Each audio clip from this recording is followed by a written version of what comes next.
I can hardly talk with that echo. I'm gonna try to fix it eventually here. But if anyone does want to come up on stage and chat with David and Snow while I work on this issue, that would be great. And Chase is a taker. Chase, come on up. I love you, Chase. Oh, I don't blame you. I'm easy to love. What's up, Chase? Yeah, what's up, David? And Snow, good to see y'all. Hello. I can either just fill some time just chatting with y'all, or like maybe it'd be good if we talked about what street epistemology is again, sum it up maybe, and then I have a claim if we want to interrogate me. No, I'm just kidding. It's not. It's just an interview. It's a polite interview. This crazy street epistemology stuff. I love it. Yeah, it's fun. Yeah.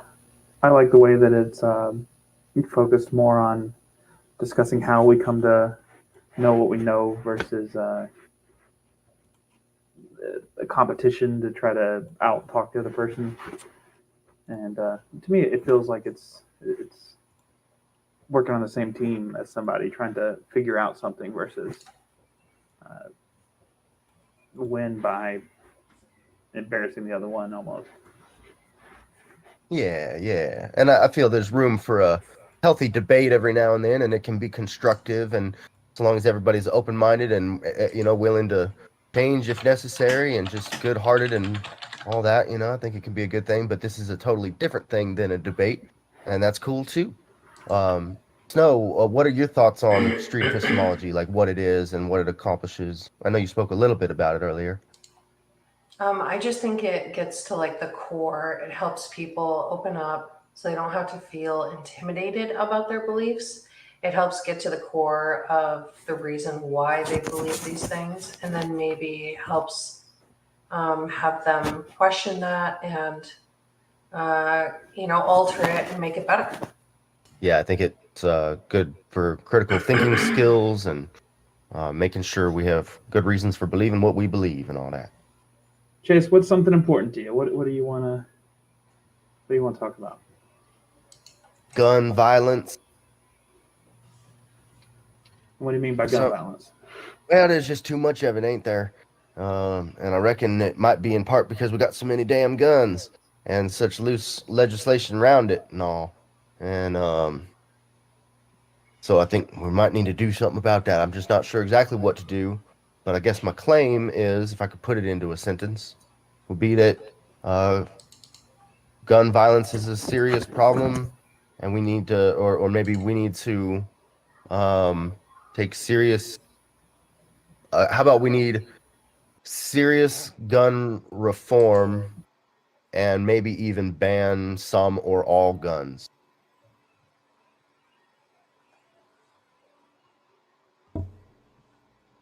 You want to try something a little different, guys? There's a fellow here on in the Discord who also wants to talk about gun violence. You guys want to bring him up and can interact with all 1, 2, 3, 4 you guys? I'll sit out. Whatever Sure. works. Yeah. All right, Down to clown. I'll bring him on up. Hey, how's Good it going evening. there, buddy? Doing well. How are you? I'm doing great. I think we got that issue fixed. I can't hear myself, so happy. You the sounded stream is good to safe. me since I've been in, so I think you're all right. You're in the clear. Sweet. Oh, hello, Ah. Dropkick. Why, hello, dear. How are you? I'm good. How are you? I'm doing well. My attention immediately got it peaked because we're talking about gun violence and stuff, which is definitely something I don't get to have a conversation about much. And I like having a dialogue about it, especially since it seems Chase may be on a different perspective than I am. But I don't want to interrupt your guys' flow. Feel free to ask questions and then maybe ask me questions and see what kind of dialogue we can have going. I don't want to turn this into a debate or a back and forth or anything like that. Cool.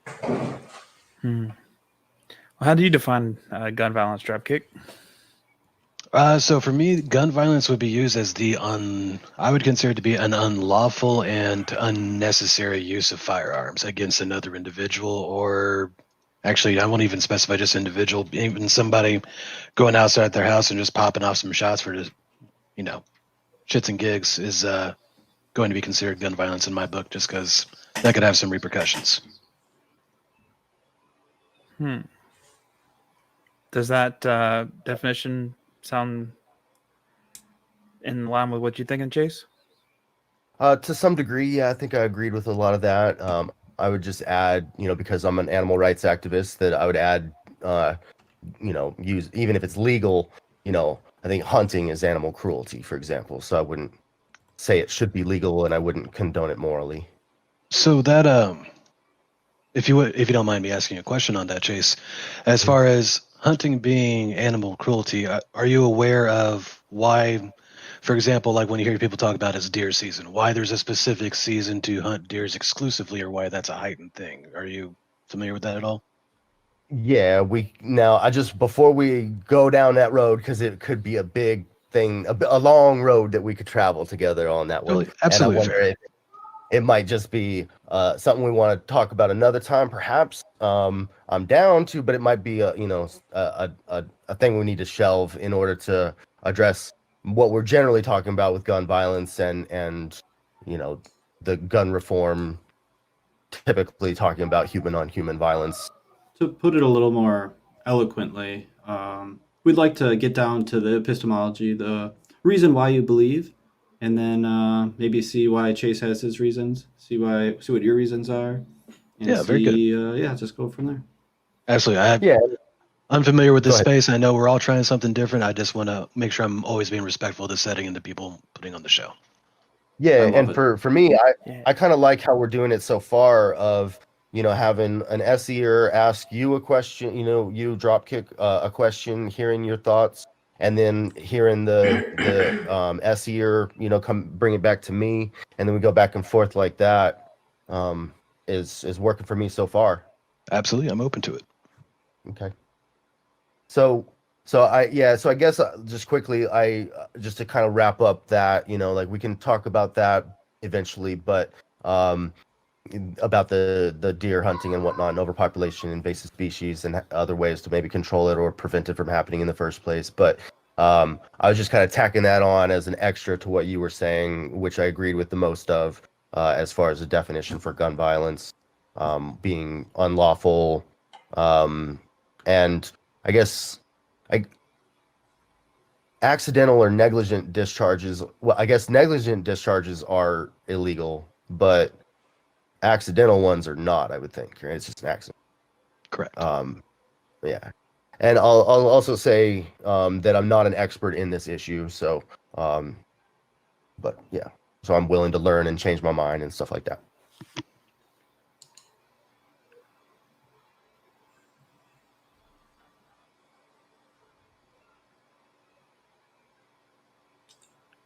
Can you guys hear me? Can Yeah. indeed. Okay. So my question, Dropkick, is so you laid out what you thought the definition of gun violence is.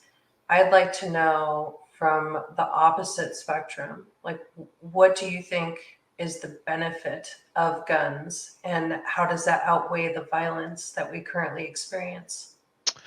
So I don't think the violence that we currently experience is a product of the amount of guns or the accessibility of guns.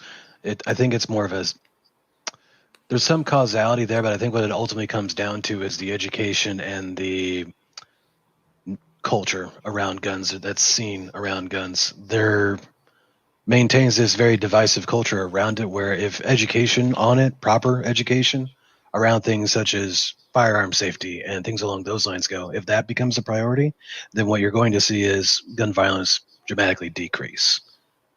I do think there are, to Chase's point, there are definitely some firearms that you can purchase that may not be the best option. Like I can go buy a Barrett 50 cal rifle right now. There's no reason for anybody to have a weapon that shoots that high of a caliber.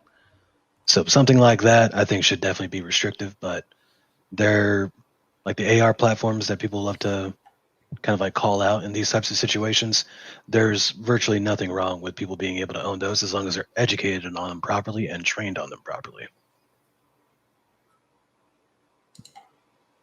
Okay. So what I'm hearing is that you don't think it's necessarily an issue with gun violence, but more so the education around it. And if we had better education, then we may have less gun violence. Correct. Okay. So what about you, Chase? On the opposite token, do you think Well, that not having guns would help in the opposite, right? That's what I'm trying to say. Do you guys hold the Sure. opposite positions? How close do you feel like you guys are right now? Well, on that, like, I mean, I kind of agree that Sorry if to cut you we off.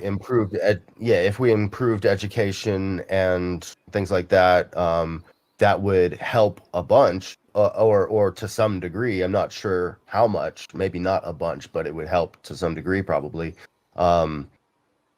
Given that people already have access to firearms and aren't educated on them, or, really taught responsible gun ownership, if such a thing could even exist, which it probably can, but there's just, like, on a mass scale, I don't know if such a thing could work. So, Snow, can you ask your question again for me? I just kind of wanted to wrap up what my thoughts were on what he had said before I go on to another. Sure. So my question is that do you think do you believe that if we didn't have guns, I'm questioning, do you think if we don't have guns, there would be less gun violence overall? And does that outweigh like the protection aspect? Yeah, I would think so. That well, okay, so that's kind of two questions. If you want to remind me of the second part of that question, about protection, and the balance there, but so I think that, yeah, there would be less gun violence if there were no guns, because now there might still be illegal guns, but I would think, well, especially given that the country's already flooded with guns, and so of course there's going to be. It's not like we're starting a new country with a zero gun policy, and then some guns get snuck in or manufactured within, and it's a small amount. Instead, in America, we're talking about having a lot of guns already, and people who don't want to give them up. So resistance could be inevitable, and that could turn really ugly. So I'm not sure how confident I am on this, or sorry, I'm still getting over a cold. Or So like go ahead. the second part of that was because it kind of leads in together. But do you think that? Oh man, I am having a hard time. All good. Do You're you doing think? great. Do you think that does that outweigh the personal ownership of guns and the protection aspect that citizens would lose? I think so, yeah, because from my value system and from the stats that I've been seeing, it seems to be that I have a document that I'll post in the chat. This is my kind of source for all this, but I haven't. It's a kind of a long document. I don't expect everybody to go through it right now, but for your research later. And it's a living document, meaning that, if I need to delete some of it or add to it, I can do that. And if anybody wants to send me resources, you can do that. But a lot of, like, having a gun can escalate a situation quickly. Like, something that would normally be a fist fight now becomes a gunfight. Even if only one of the people has a gun and they're the good guy, they might be afraid that the person that's starting shit with them, that wants to have a regular fist fight, might get a hold of their gun if they get into a tussle or whatever. So I better pull my gun on them first, and I'm right to do so, and all this. And it's like, geez, this sure escalated quickly. And on top of things of having a gun in the home seems to not be used more often in preventing home invasions, but instead be involved in domestic abuse situations where somebody's killing their partner or their children, or negligent or accidental discharges where little kids get a hold of the Y'all gun. mind if Chase? You mind if I peel a little, just like go one layer deeper with you here, and Yeah. Dropkick. It sounds, what I'm hearing from both of you guys, you're both talking about risks.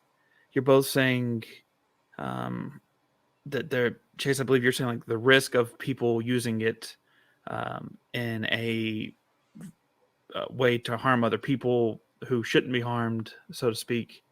And Dropkick, you're saying that there's a risk that you can take a risk to say that education should fix the problem. Like, how do y'all come to the conclusion that that the path that you come from, that you start with, is say we should limit the potential bad things could happen, or we could try to have as much as possible and then just try to regulate it? Go ahead, Chase. I'll let you go first. I just spoke, so it's your turn, eh? Fair enough. So my perspective on that's going to be based off of a couple of things, or actually two main things. One, violence is going to happen no matter what. It's, mankind, as long as mankind has existed, so has violence. As far as gun violence goes, like, there are other countries that you can point out to that have very strict gun control laws, and as a result, don't have a whole lot of gun violence. They do still have a lot of violence, and while also still having like much fewer population than the US does. So in my head, violence is always going to be a thing. Even if the government were to issue out a law tomorrow that says anybody that owns a firearm needs to turn it in, nobody's allowed to have firearms anymore, there would still be a lot of people that have firearms for a very long time after that. So with that thought, then it continues down as far as like where we're going towards education, and what Sasha brought up with his point about alcoholism. I treat guns a lot like vehicles, in the sense of a vehicle can be used to cause a lot of harm to other people if used improperly or irresponsibly. So knowing how to use a firearm, knowing how to control your firearm, how to properly use it with all safety, it's just like being able to drive your vehicle safely. That's why I think like one of the things that should be brought in is, just like you can get arrested for drinking and driving, definitely think you should be able to get arrested for carrying a firearm while you're intoxicated, and that would definitely help that out quite a bit. So if the violence is going to persist, people should have a right to defend themselves, but they should be properly trained and educated to do that. The thing that terrifies me is somebody that has extensive training with firearms and has grown up around them his entire life, is if a mass shooting like the one that happened less than a mile away from me happens again, there may not be somebody that knows how to control their firearm there, but there will be other people that have weapons. So now you have one shooter turning into 5 shooters, and they don't know how to use that firearm, so other people are going to get hurt.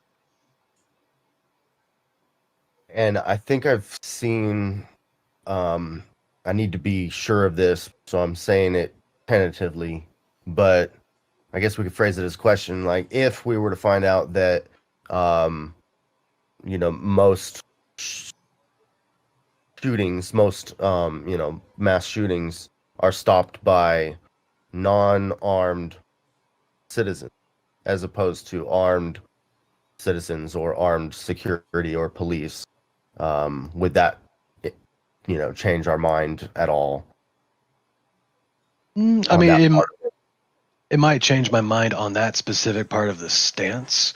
However, I would definitely be intrigued to find that out, because in my experience, most shootings are resolved by either the police or suicide.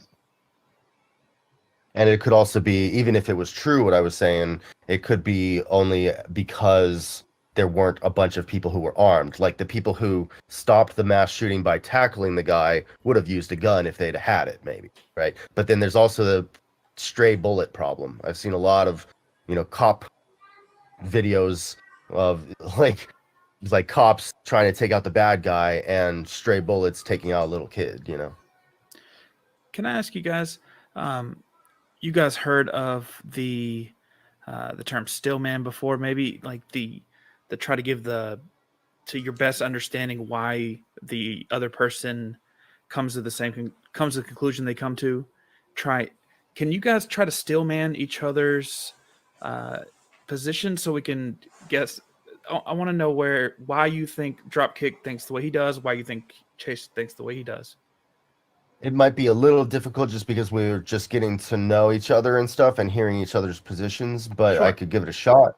Or I could try to steel man, like the position against me in general, and try to see like what would the best from my viewpoint, if I were on that other side, what would be my best reasons for having, basically his opinions on it. But whatever. Yeah, go for it. Well, I mean, I'm not sure which I'm doing, but between those, it seems like so basically what he said, like education. I'm not sure about his reasons yet. We haven't gotten to that enough, I don't think. But it seems like a little bit. It seems like he wants people to have the right and freedom, maybe, and ability to protect themselves, or to stop an assault that's happening to others, and to be able to have a tool that would be best at doing that. And he seems to recognize that there might be, unless I'm being too generous with my words, it seems that he's realizes that there's some downsides of having guns, or this many type of guns and everything, that there's some drawbacks, but it's outweighed by the good stuff of the need and ability to protect yourself. And yeah. Was that okay? Yeah, Drew, That was fine by me. That was fine by me. There was a couple things that obviously, like he said, since he doesn't really know me too well, aren't necessarily on point, but it was a very good interpretation of my stance. And Chase, why don't you follow that mentality? Where do you differ? Mostly because I see the harms being caused as more of an issue that needs to be addressed, rather than the need for protecting oneself with that type of weapon.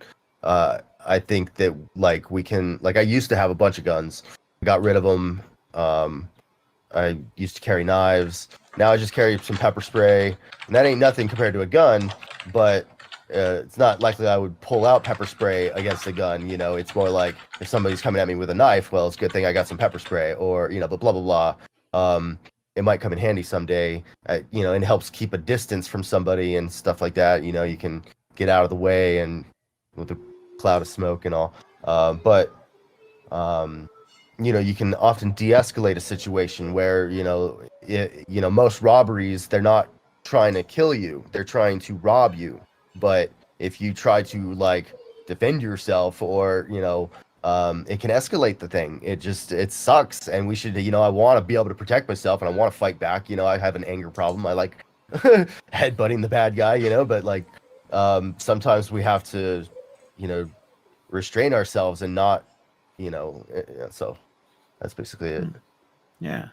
And yeah, there's other methods, and I would like to see an increase in technology of non-lethal weaponry, like guns that shoot giant sticky nets or something, like in the cartoons. And it ties you up, and you're like, oh darn.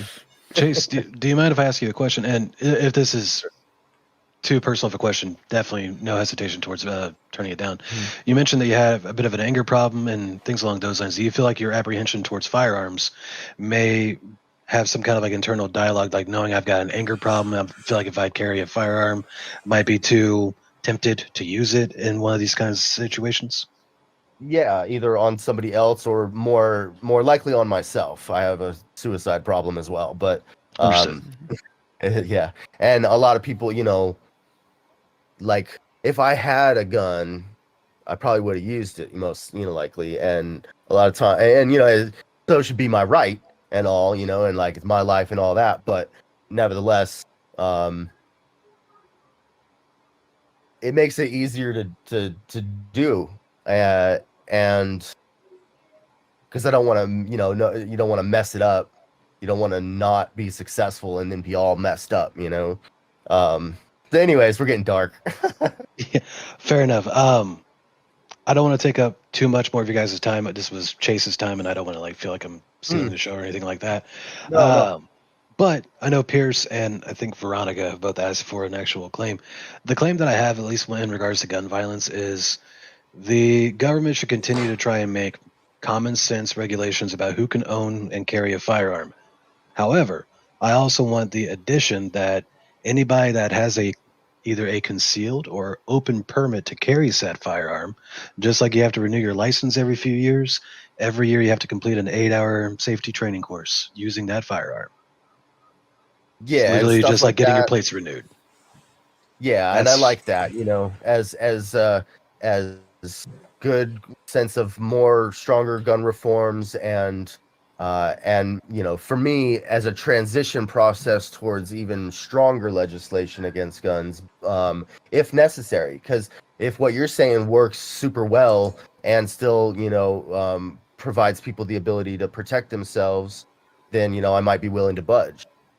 Yeah, we got a lot of combat vets that need jobs. I can guarantee there would be no better firearms instructor than a combat vet. Yeah. So there's your workforce too. But Any other questions? Any other questions from the SEers? I don't want to let Dropkick run off though. Don't run off. No, You haven't. no, just absolutely get not. it. I'm open to any kind of like questions or hammering down on that. Cool. Pierce, Snow, Pierce. No, I think it's clear, and I actually agree with his stance. So You find it's harder to come up with questions because you agree?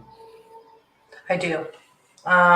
If I fully agree with something, it's hard for me to. I mean, I can analyze it and try to come up with a different angle, but at the end of the day, I agree with what he's saying. So Are you talking about me? You agree with me? no, I agree with Dropkick. Oh, see, I knew it. Nobody ever agrees with me. Dropkick, I have sorry. a question for you. Is there Go ahead. anything you could learn today that would make you relate more to Chase's perspective?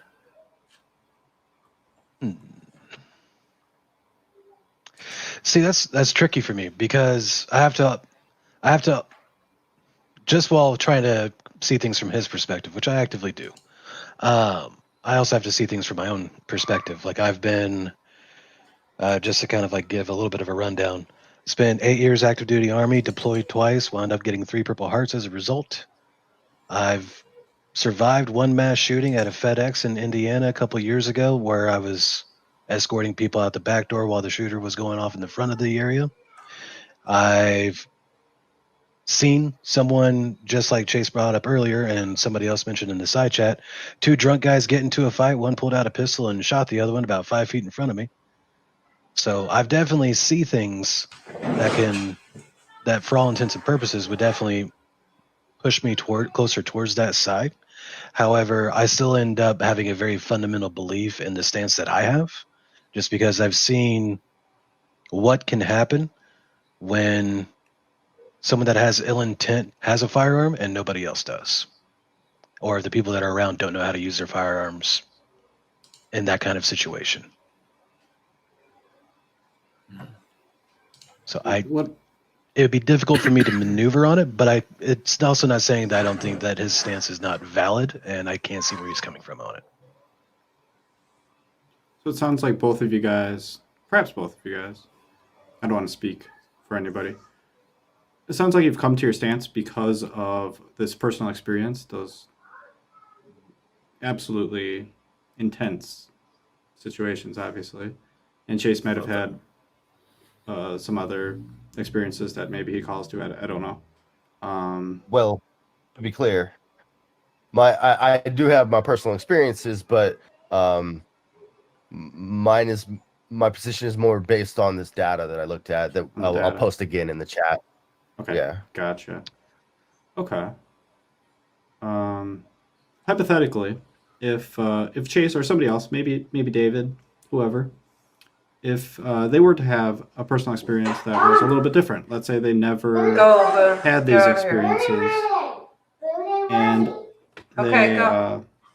Shut my door. They He's trying to run all the. No. Outsider test. No, yeah, he's I'm trying sorry. to I got.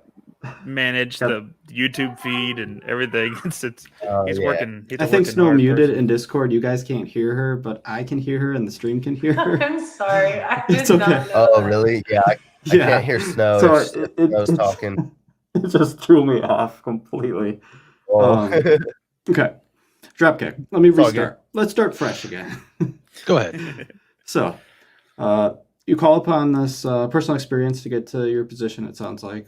Well, so Yeah, I no? do want to kind of clarify on that. So Please do.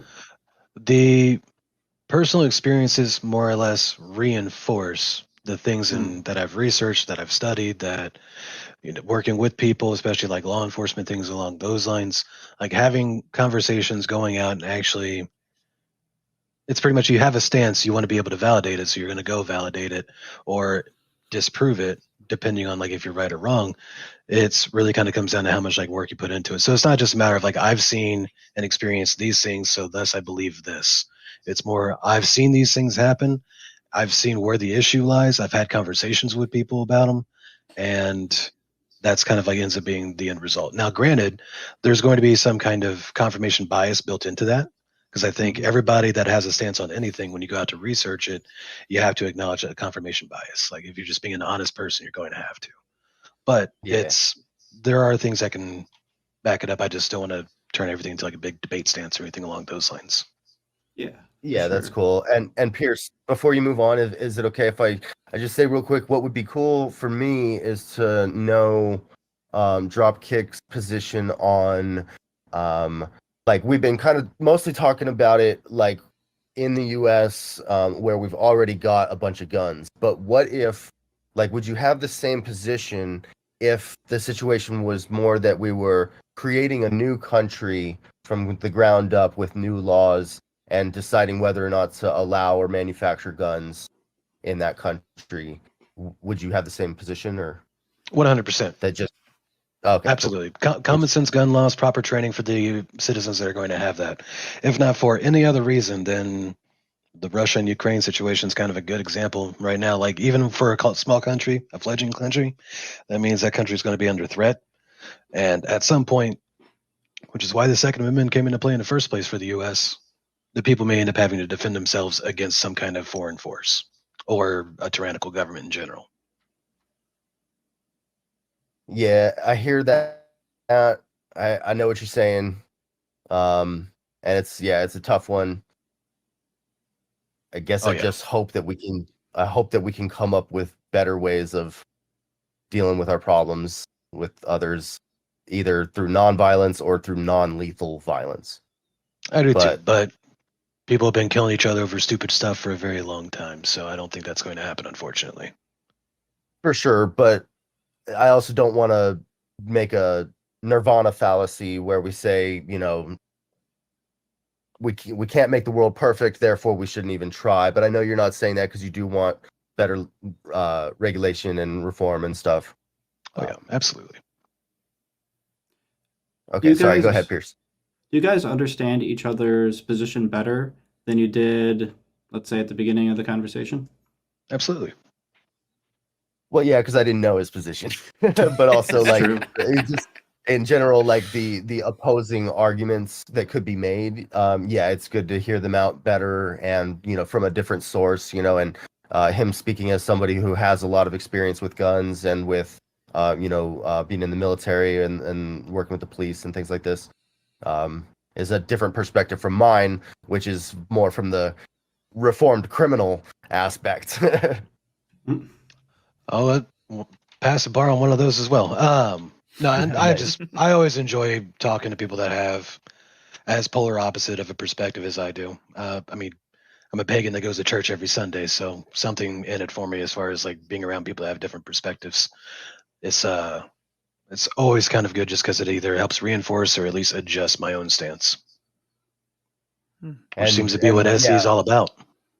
Yeah, and speaking to that, like what this experience has done for me, primarily, I think the main thing this has done for me is reinforce that I need to look again at my own document that I made and like further embrace the research, like look into the research is what I'm saying, like memorize some of these stats so that I can be more sure of my position, which, because I think I already interpreted the data right, but reviewing it and additional data would help me make sure that I'm right, if I'm right, and then I can spout some of those, sources and statistics to people when I'm discussing the issue.